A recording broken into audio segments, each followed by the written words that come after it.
Hello, my name is Jessica. I'm an executive coach, and today I have Soren Cottle, who is the director of Treasure Valley Paramedics, here to answer some questions about her organization's culture and some stuff on return on investments and just some good information. All right. So, hello, Soren. How are you? Hello, happy to be here. I am doing good. Thanks for having me. Of course, of course. All right. Thanks for being here. I am ready for some great information. So can you, I know I already introduced you, but can you explain a little bit about what you do as director for Treasure Valley Paramedics?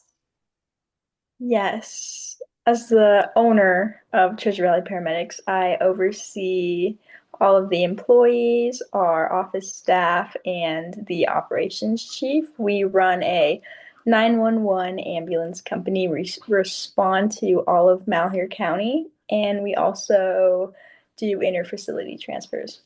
Wow, that sounds like a lot. Great. Again, thanks for being here. I'm going to get going on my questions. How do you nurture a culture that aligns with the organization's core values over the long term?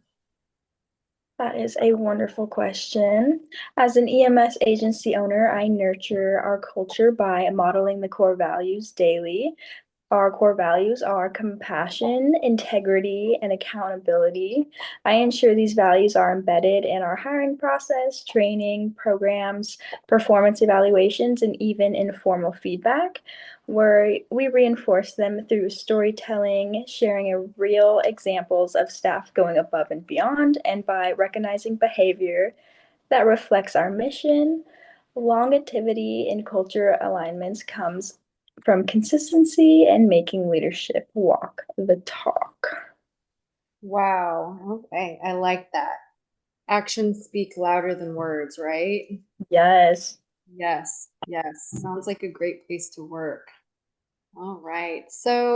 What practices or rituals within the organization do you believe best reflect its culture, your culture, the cultural health, anyways? Yes, this is a great question for an EMS agency. We hold weekly team debriefs and monthly wellness check ins that give everyone space to reflect, connect, and support cultural health. Depends on emotional and mental well being. Additionally, we have a culture companion program where the team members nominate peers who exemplify our values. These practices keep our cultural visible and vibrant. Wow, that's nice. I mean, it's a definitely a very stressful culture, I mean, stressful environment. So trying to maintain and cultivate a very healthy workspace sounds hard, but well worth it, right? Absolutely. Absolutely. How do you handle tensions between maintaining cultural integrity and adapting to external pressures or change? Good question. This has a lot to do with crews spending long, extensive period of time together. The EMS industry is constantly evolving, be it through regulations, funding shifts, or public expectations. When adapting to external pressures, I involve our team early in the conversation. Transparency and open dialogue help maintain trust and alignment. If a proposed change conflicts with our culture, we either find a way to implement it without compromising our identity or advocate for alternatives. Cultural integrity is our compass. It guides how we adapt, not whether we do. Wow, I love that answer. That's great. By the way, how long have you been in your position? Very curious. I have been the owner for 5 years, and then the 2 years previous, I worked as a paramedic there. Okay. Wow, that's great. All right. So next question, how do you measure success beyond the financial metrics? Yes, good question. While finances are important, our real success lies in patient outcomes, staff retention, and community trust. We measure response time efficiency, patient satisfaction scores, peer recognition rates, and employee wellness indicators. If our team feels supported, patients feel cared for, and our community sees us as dependable, and that's success. Wow, that is success. I like that. Your community's lucky to have your agency. Great. Can you share an example where investing in people or culture resulted in measurable business returns? Absolutely. A few years ago, we invested in a leadership development and peer mentoring for new EMTs. As a result, our turnover rate dropped by about 35%. As a result, our turnover rate dropped, oops, excuse me,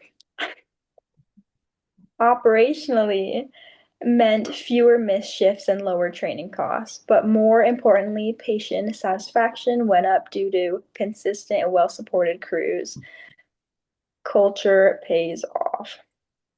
Yes, I can see that. Yeah, it's very important. That's a big change just from adding and implementing a little bit of just investing in your people, right? Yes. Yes. All right. So how do you prioritize long-term value creation versus long-term wins in your leadership decisions? I always look at the long game because in EMS, short-term fixes can lead to burnout and quality issues. For instance, I've turned down contracts that would have stretched our crews too thin. Instead, I focus on investing in sustainable growth, like improving training, upgrading our fleet, and building community partnerships. These efforts build a strong foundation for years of resilient, reliable service and trust. Wow. Exactly. You did a really good job of really explaining what having a positive, healthy organizational culture really looks like. That's great. Well, once again, I'd like to thank you for being here and answering my questions. And maybe I will see you for interviews later on. All right. Thank you. Oh, sorry.